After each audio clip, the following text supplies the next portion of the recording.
Bonjour à tous et bienvenue dans une nouvelle vidéo. Vous l'avez vu dans le titre, aujourd'hui il y a un gros morceau qui nous attend puisqu'on va tenter de construire le line-up all-time de Williams, une écurie qui compte pas moins de 750 Grands Prix, 114 victoires, 312 podiums et 16 titres. Il y a donc du boulot. Qui sont les pilotes numéro 1, numéro 2, numéro 3 de Williams? Qui est son patron all-time? Qui est son meilleur motoriste? Quel est son meilleur Grand Prix? Quelle est sa meilleure saison? Et quelle est sa meilleure livrée? C'est ce qu'on va tenter de découvrir aujourd'hui. On s'y met direct. Et si tu sais pas ce qu'est le line-up all-time, il y a déjà 5 épisodes qui sont sortis. Tu peux les retrouver en description. On a déjà parlé de Benetton, de Toro Rosso, de Jordan, de Force India et de Prost F1.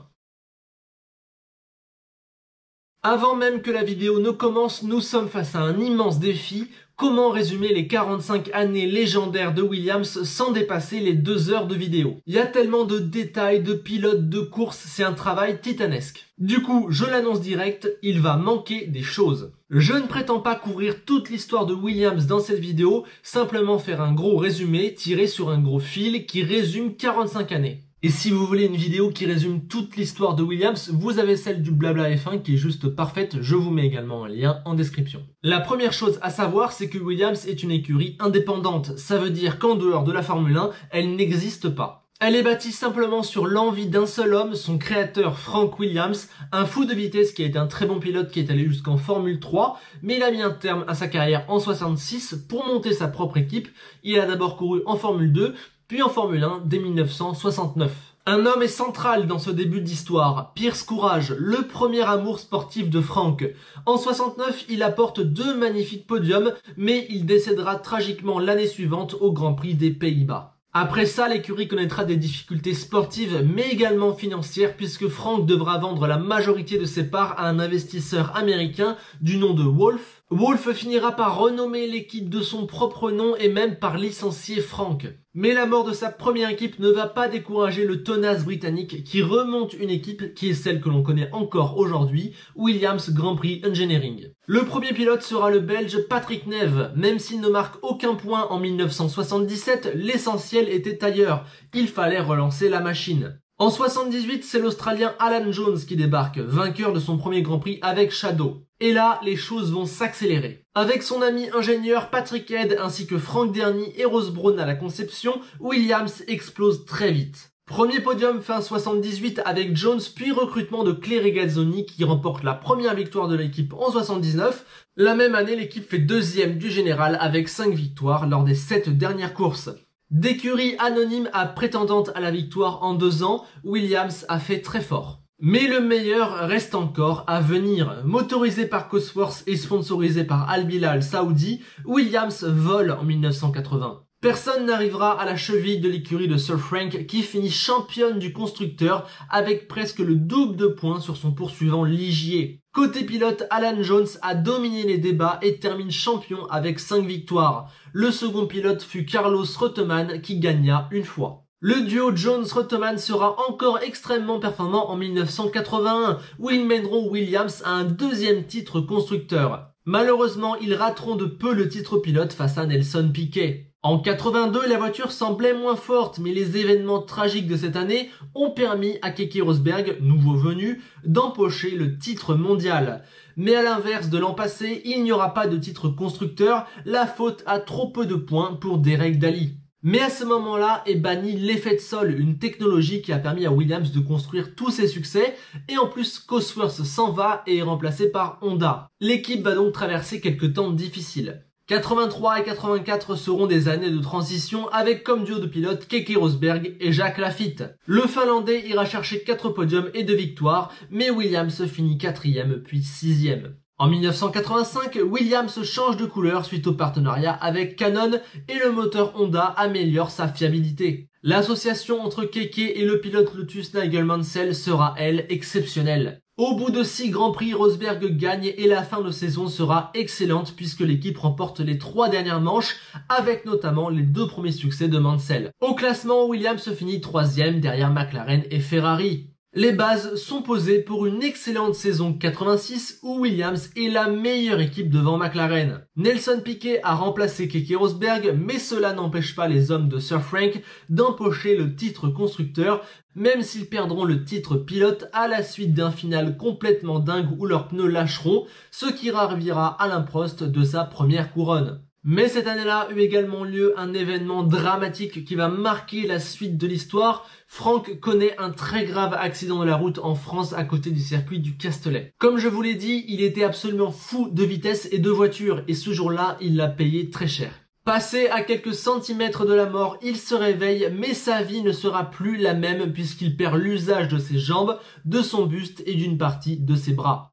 Mais pour revenir sur une note beaucoup plus positive, les malheurs de Frank n'ont pas affecté son équipe qui a déjà terminé championne en 86 et qui va le redevenir en 87. Cette année-là, Piquet et Mansell ne laisseront que des miettes à leurs concurrents. Le Brésilien remporte confortablement le titre devant son coéquipier britannique et Williams finit avec 2 fois plus de points que son poursuivant McLaren. Mais un nouveau tournant arrive pour Williams qui, décidément, a une histoire bien biscornue. Le premier des changements, c'est le départ de Honda, remplacé par Jude en 88, puis par Renault dès 89. Mais le plus gros des changements est côté humain puisque Williams perd 2 de ses 4 têtes pensantes en les personnes de Frank Derny et Ross Brawn. Heureusement, Padillo et Adrian Newey arrivent, alors en 88 on les connaît pas beaucoup, mais vous allez voir, je pense qu'ils vont compter dans le futur. J'ai le pif pour ça. Si 88 sera très pénible avec un seul podium et une 7e place au général, ça ira mieux dès 89 et l'arrivée du moteur Renault. Mansell et Piquet partis, Patrese et Boutsen vont faire de l'excellent boulot, notamment le Belge qui gagnera 2 courses et Williams sera 2e derrière les intouchables McLaren au classement. En 90, Patrese et Boutsen prendront chacun un succès, mais cela ne suffira pas pour suivre le rythme imposé par Ferrari, McLaren et même Benetton qui relègue Williams au 4e rang. Mais 91 voit le retour de Mansell, parti faire 2 saisons chez Ferrari, le Britannique sera de retour associé à Patrese et il sonnera la charge. Il sera le leader d'une écurie revigorée que seule la McLaren de Senna aura devancé. Ayrton prend le titre devant Nigel et Ricciardo et McLaren devance Williams pour 14 petits points. Si lors des 5 dernières années, Williams a un peu été éclipsé par McLaren et son duel Prost-Senna, en 92, elle va montrer à tout le monde qu'elle sait encore innover. Cette année-là, des aides au pilotage révolutionnaires vont donner à Mansell et à Patrese une voiture absolument au-dessus du lot qu'ils sauront utiliser à la perfection. Surtout Mansell qui finit le championnat avec 108 points contre 56 pour Patrese qui est tout de même 2e. C'est dire la domination. Avec 15 pôles et 10 victoires en 16 courses, l'écurie finit logiquement championne constructeur et rebelote en 93. Ou presque, parce que le champion en titre Mansell a dû céder sa place à Prost qui sort d'une année sabbatique. Malgré cette année off et des départs catastrophiques, le professeur n'a rien perdu de sa superbe et va dominer le championnat avec 7 victoires. Mais cette année marque aussi l'arrivée d'un pilote qui va beaucoup compter pour le futur, Damon Hill. En Hongrie, Belgique puis Italie, le rookie britannique empoche ses 3 premiers succès et contribue largement au nouveau titre constructeur de Williams. Pour 94, tout devait être pareil, mais 3 petits détails changent. Tout d'abord, la voiture, qui est désormais sponsorisée par Rothmans et qui dit au revoir aux jaunes. Ensuite, niveau pilote, Ayrton Senna a remplacé Prost. Frank aurait bien aimé les voir tous les deux, mais le français n'a pas voulu. Enfin, les aides au pilotage, si bénéfiques lors des 2 dernières années, sont bannies, ce qui n'empêche pas Senna de prendre les 3 premières pôles de la saison. Malheureusement, on connaît l'histoire, lors des 2 premiers Grands Prix, il fera une erreur qui lui coûteront la victoire, et lors du 3e, il trouvera la mort à Imola. Un épisode noir de l'histoire de Williams qui se prolongera longtemps car Frank devra affronter la justice pour homicide involontaire. Il finira par être acquitté. D'abord comblé par Coulthard puis par Mansell, l'absence de Senna n'empêchera pas Williams de remporter un 3e titre constructeur consécutif. Côté pilote, malgré ses 6 victoires, il échouera pour 1 point derrière le coup de volant de Michael Schumacher. En 95, la Benetton de Schumacher sera trop forte pour Hill et Coulthard qui prendront tout de même 5 victoires et offriront à Williams la deuxième place du général. Mais en 96, Schumacher part chez Ferrari et plus personne ne peut concurrencer l'écurie de Franck. Vainqueur à 8 reprises, Hill survole le championnat et termine 20 points devant son rookie de coéquipier Jacques Villeneuve. Au général, Williams devance Ferrari de près de 100 points, probablement un des plus gros écarts de l'histoire. En 97, Frentzen a remplacé Hill et la Ferrari de Schumacher apporte une vraie concurrence. Plus constant et impeccable jusqu'au bout, Villeneuve résistera à l'ultime attaque de Schumi et remportera la couronne, tout comme Williams au constructeur. Malheureusement, une nouvelle fois, l'histoire va se compliquer. Après 9 saisons d'une collaboration avec Renault qui aura apporté 5 titres constructeurs, Williams change et se dirige vers Mecachrome. Mauvais choix. À l'image d'une voiture vraiment très moche avec l'arrivée de Winfield comme sponsor principal, Williams ne sera plus au niveau. Le duo Frentzen-Villeneuve ne pourra l'apporter qu'à la 3e place du général sans la moindre victoire. Les départs de Newey et Williams sont également significatifs d'une équipe qui ne gagnera pas non plus en 99 où les arrivées d'Alessandro Zanardi, de Ralf Schumacher et du moteur Supertech n'auront pas apporté grand chose de bon. Dans l'ombre de Ferrari et de McLaren, Williams se prend un nouveau pari en engageant BMW comme motoriste pour l'année 2000. La voiture retrouve enfin des couleurs acceptables, mais Franck va encore s'en mêler les pinceaux dans la gestion des pilotes, poussant le rookie Button à la sortie, car il avait déjà signé un contrat avec le Colombien Juan Pablo Montoya. Heureusement, Montoya a du talent et son duo avec Ralf donnera 3 bonnes années à l'écurie. 3e en 2001, puis 2e en 2002 et 2003. Williams accumulera 9 victoires et 15 podiums. Incomparable avec la domination du milieu des années 90, mais face à la domination de Ferrari, Williams est la concurrence numéro 1. Mais vous pouvez vous en douter, ça va mal finir. Encore une fois. Persuadé que le manque de performance de la voiture vient du moteur et non du châssis, Williams se fâchera avec BMW. Ces troubles vont commencer à pénaliser l'équipe qui commence à dégringoler dans le classement, 4e en 2004 puis 5e en 2005. Finalement, BMW jettera l'éponge pour aller nouer un partenariat avec Sauber. Ça fait mal. Côté pilote, Williams connaît également des difficultés comme la blessure de Ralf Schumacher au Grand Prix des États-Unis 2004 qui obligera Franck à engager Marc Gené et Antonio Pizzonia. En plus, la fin du duo Montoya-Schumacher est mal gérée. À leur départ en 2005, Mark Webber et Nick Heidfeld sont choisis, mais l'histoire se terminera mal avec le second cité qui devra laisser sa place à Rosberg pour 2006. Et alors qu'on pense que le duo Weber-Rosberg va redonner de la stabilité à l'équipe, c'est le moteur qui fait défaut. La fiabilité du Cosworth est catastrophique et fait terminer Williams à la 8e place du général. La descente aux enfers continue et il faut changer des choses pour 2007. Première chose, le moteur. Adieu Cosworth et bonjour Toyota. Deuxième chose, le sponsoring. Williams s'associe à AT&T et change encore de couleur. Troisième chose, les pilotes. Adieu Mark Webber et bonjour les pilotes payants Alexander Wurz et Nakajima. Si 2007 apportera une lueur d'espoir avec une 4e place au général et un podium pour Wurz, 2008 renverra l'équipe à la 8e position malgré 2 boîtes pour Rosberg. Pas de miracle non plus en 2009 pour Rosberg et Nakajima, Williams doit désormais accepter qu'elle est une écurie de milieu de tableau. 2010 voit l'arrivée de 2 nouveaux pilotes avec l'expérimenté Rubens Barrichello et l'espoir Nico Hülkenberg. Sur la piste, ça ira un poil mieux avec la 6e place du général, mais en dehors, il y a de gros problèmes financiers. Après avoir vendu 15% de ses parts à Toto Wolff, elle doit faire partir Nico Hülkenberg pour prendre les sponsors de Pastor Maldonado. Et bien évidemment, ça n'a pas marché. L'écurie a fini 9e en 2011 et ça va empirer car à la fin de cette saison, elle renvoie Barrichello pour accepter le chèque et l'intérêt marketing de Bruno Senna. Avec une voiture de nouveau propulsée par Renault et sans sponsor titre, 2012 sera une année moyenne, sauf en Espagne où Maldonado a signé la pole et a gagné. Je ne m'explique toujours pas cet événement. C'est comme si As gagnait le Grand Prix d'Angleterre ce week-end et retournait faire des 16e places la semaine suivante.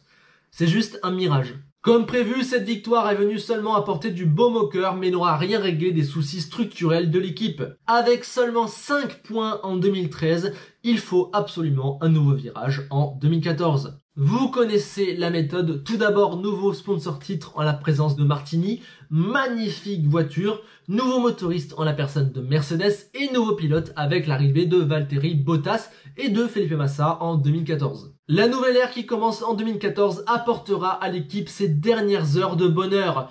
Profitant du partenariat avec Mercedes et du vent frais apporté par la présidence de Claire Williams, la fille de Frank, l'écurie finira 3e avec 9 podiums. C'est un peu moins bien en 2015 avec 4 podiums, mais toujours la 3e place du général, et ça commence à dégringoler dès 2016 où Williams n'est plus que 5e avec un seul podium. En 2016, Massa est remplacé par l'argent de Stroll, puis c'est Sirotkin qui viendra remplacer Bottas un an plus tard.